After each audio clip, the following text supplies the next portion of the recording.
हरिओम तत्सत। आज हम एक जन्म कुंडली का विश्लेषण करते हैं। इस वीडियो को देखने से पहले कुंडली कैसे देखें, उस वीडियो को देखना आवश्यक है। जब आज उस वीडियो को देखेंगे तब यह आपको अच्छे प्रकार से समझ में आएगी, जिसमें बताया गया है ग्रहों का बल कैसे देखते हैं, दशा अंतरदशा कैसे देखते हैं, जो आपकी कुंडली में ग्रहों का फलादेश लिखा गया है वह कैसे देखते हैं, उपाय इत्यादि सब उसमें बताया गया है। परंतु यहाँ वीडियो के माध्यम से मैं बताना चाहता हूँ ताकि सही प्रकार से आपको समझ में आए। तो सबसे पहले हम सूर्य के विषय में चर्चा करते हैं। सूर्य इस कुंडली में धन एवं कुटुंब के स्वामी होते हैं और यहाँ पे अंश बल में बिल्कुल कमजोर है, 0.3 डिग्री के हैं और अष्टम भाव में विराजमान है। तो ऐसे में धन एवं कुटुंब के सुख में कमी तथा परेशानी होती है, धन का संग्रह नहीं हो पाता है। हालांकि सूर्य यहाँ से वापिस अपने घर में देख रहे हैं, परंतु यहाँ अंश बल में भी कमजोर है और अष्टम भाव में विराजमान है, तो श्रेष्ठ सफलता प्राप्त नहीं होगी। इसलिए सूर्य का मंत्र जाप करना चाहिए, सूर्य की आराधना करना चाहिए, जिससे कि धन एवं कुटुंब का श्रेष्ठ सुख प्राप्त हो। उसके बाद चंद्रमा के विषय में चर्चा करते हैं। तो चंद्रमा इस कुंडली में षष्ठ भाव में रोग एवं शत्रु के भाव में विराजमान है और चंद्रमा लग्नेश है, लग्न के स्वामी हैं, कर्क लग्न की कुंडली है। तो चंद्रमा लग्नेश हो गए और 27 अंश के हैं, अंश बल में बिल्कुल कमजोर है और रोग एवं शत्रु के घर में विराजमान है। तो ऐसे में शारीरिक स्वास्थ्य, सौंदर्य, जीवन की उन्नति में कठिनाई तथा परेशानियों का सामना करना पड़ता है, सही प्रकार से जीवन में उन्नति नहीं हो पाती है। तो इसलिए यहाँ चंद्रमा को प्रबल करना जरूरी है, मोती धारण करना अत्यंत आवश्यक है, ताकि जिससे स्वास्थ्य, सौंदर्य, जीवन की उन्नति में परेशानी न हो। तो चंद्रमा के लिए सबसे पहले मोती धारण करना अत्यंत आवश्यक है। उसके बाद मंगल के विषय में चर्चा करते हैं। तो मंगल इस कुंडली में विद्या, बुद्धि, संतान एवं पिता, राज्य, रोजगार के स्वामी हैं। मंगल इस कुंडली में केंद्र और त्रिकोण के स्वामी हैं। तो मंगल प्रबल कारक होते हैं, राजयोग कारक ग्रह होते हैं कर्क लग्न की कुंडली में मंगल। तो मंगल यहाँ 9वें भाव में विराजमान है। तो 9वें भाव में कारक होकर, प्रबल कारक होकर 9वें भाव में विराजमान है, तो भाग्य की विशेष उन्नति होती है, धर्म का पालन करते हैं, विद्या, बुद्धि, संतान का श्रेष्ठ सुख प्राप्त होता है, पिता, राज्य, रोजगार के क्षेत्र में भी सफलता प्राप्त होती है। परंतु यहाँ पे मंगल अंश बल में बिल्कुल कमजोर है, जैसा कि आप देख रहे हैं 3 अंश के हैं और केतु के साथ विराजमान है और राहु की दृष्टि है, अर्थात कि मंगल 9वें भाव में पीड़ित हो गए।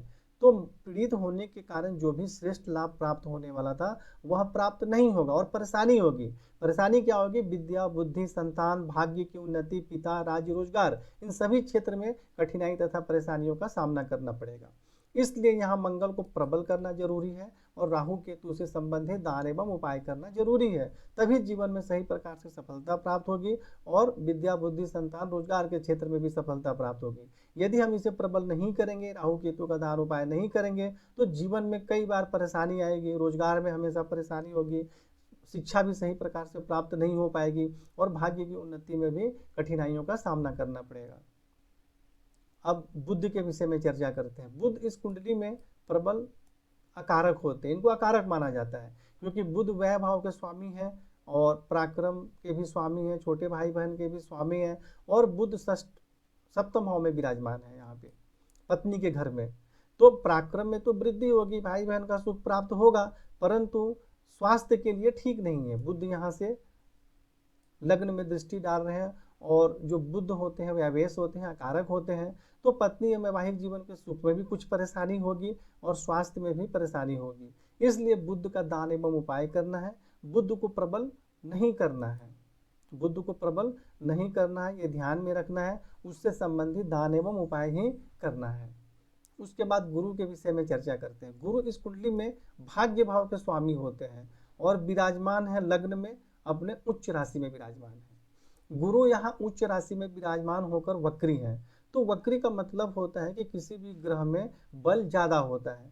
कई व्यक्ति ऐसा बोलते हैं या ग्रंथों में भी ऐसा कई जगह लिखा है कि कोई भी ग्रह उच्च राशि में होकर वक्री हो जाते हैं तो नीच का फल देते हैं, परंतु ऐसा मैंने देखा नहीं है। जिनकी कुंडली में ऐसा योग है उन सभी से पूछा कि आपकी गुरु की महादशा या अंतरदशा कैसी गई, तो उन्होंने अच्छा बताया, क्योंकि यदि गुरु पीड़ित होगा तो प्रॉब्लम होगी और गुरु यदि पीड़ित नहीं है और उच्च राशि में होकर वक्री हैं तो हमने यही देखा है कि वह परेशानी नहीं करते हैं।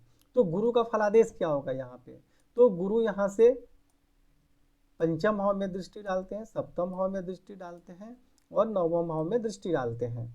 तो यहाँ जब गुरु विराजमान है तो शारीरिक स्वास्थ्य, सौंदर्य, जीवन की उन्नति होगी, इन सभी क्षेत्रों में सफलता प्राप्त होगी। विद्या बुद्धि संतान का श्रेष्ठ सुख प्राप्त होगा, पत्नी एवं वैवाहिक जीवन का भी सुख प्राप्त होगा, भाग्य की उन्नति होगी, उच्च शिक्षा अच्छी प्राप्त होगी।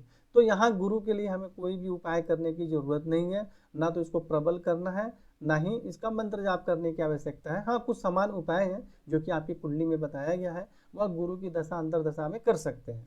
बस इतना जान लीजिए कि गुरु यहाँ पर श्रेष्ठ लाभ दे रहे हैं। उसके बाद शुक्र के विषय में चर्चा करते हैं। तो शुक्र इस कुंडली में माता, जमीन, जायदाद, प्रॉपर्टी, वाहन, घरेलू सुख एवं आमदनी के स्वामी है। और शुक्र उच्च राशि में तो विराजमान है परंतु 0 अंश के हैं। तो यदि अंश बल में बिल्कुल कमजोर है तो उच्च राशि में विराजमान होकर भी कोई फायदा नहीं है।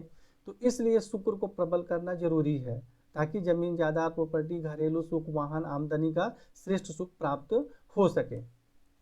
यदि बच्चा छोटा है तो उस समय प्रबल करना जरूरी नहीं है, लेकिन जब 15-17 साल उम्र हो जाए तो शुक्र को पहले से ही प्रबल करना आवश्यक है ताकि आगे चलकर जब वो जॉब करे तो आमदनी का योग अच्छा हो, खुद के वो जमीन, जायदाद, प्रॉपर्टी का सुख खुद के मेहनत से, आमदनी से बना सके, उसमें सफलता प्राप्त हो सके। तो इसलिए यहाँ पे शुक्र को प्रबल करना अत्यंत आवश्यक है। यदि हम शुक्र को प्रबल नहीं करेंगे तो माता, जमीन, जायदाद, प्रॉपर्टी, घरेलू सुख, वाहन, पत्नी का भी कारक, वैवाहिक जीवन का भी कारक शुक्र होते हैं, इन सभी क्षेत्र में कमी होगी। इसलिए शुक्र को प्रबल करना अत्यंत आवश्यक है।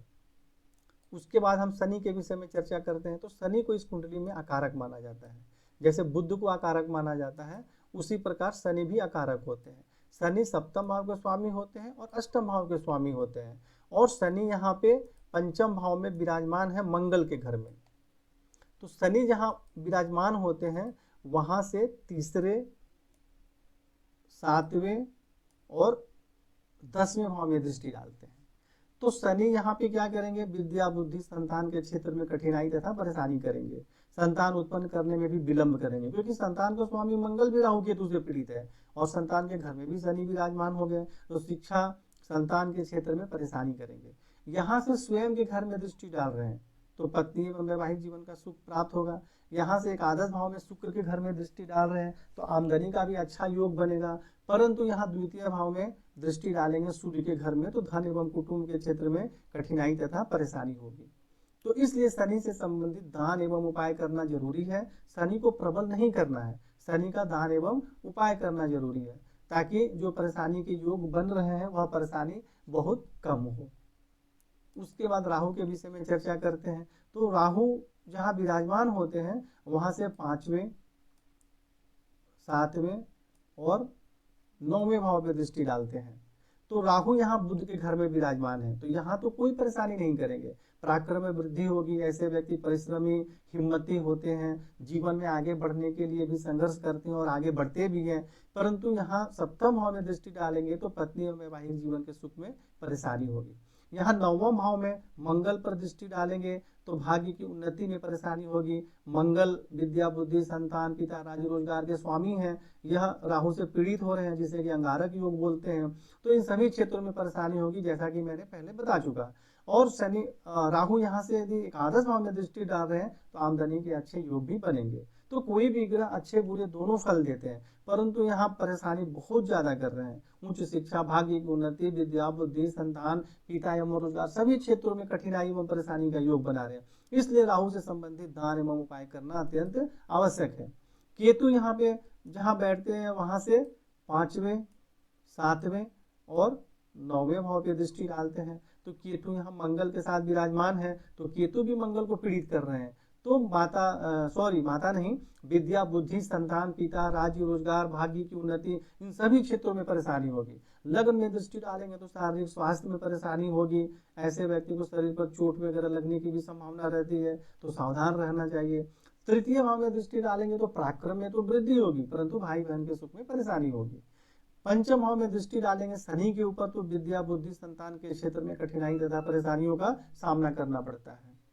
तो इस प्रकार आपने सारे फलादेश देख लिए और समझ लिए, और आपकी कुंडली में संपूर्ण फलादेश टाइपिंग करके विस्तार से बताया गया है। तो यहाँ मैं समझाने के लिए यह वीडियो बना रहा था ताकि और अच्छे तरीके से आपको समझ में आ जाए। अब इस संपूर्ण कुंडली का निष्कर्ष क्या है? आपको चंद्रमा को प्रबल करना जरूरी है, मंगल को प्रबल करना जरूरी है, और शुक्र को प्रबल करना जरूरी है। इन 3 ग्रहों को प्रबल करना अत्यंत आवश्यक है। क्यों आवश्यक है, आप फलादेश में समझ ही गए। सूर्य का भी मंत्र जाप करना, सूर्य को जल अर्पित करना, यह सब अत्यंत आवश्यक है। और दान और उपाय हमें किसका करना है? शनि का, राहु का और केतु का दान और उपाय लगातार हमें जीवन भर करना है, ताकि जीवन में जो भी परेशानी आए तो हम पहले ही उससे बच सके। यदि पहले से ही उपाय प्रारंभ कर देंगे तो जब परेशानी आएगी तो उस समय परेशानी बिल्कुल कम होगी। हम जो घटना घटने वाली है उसे तो रोक नहीं सकते, लेकिन उपाय करके जो बुरे प्रभाव हैं उसे हम कम कर सकते हैं, और जो हमें लाभ वाले योग हैं उसे हम और भी ज्यादा अच्छा लाभ प्राप्त कर सकते हैं।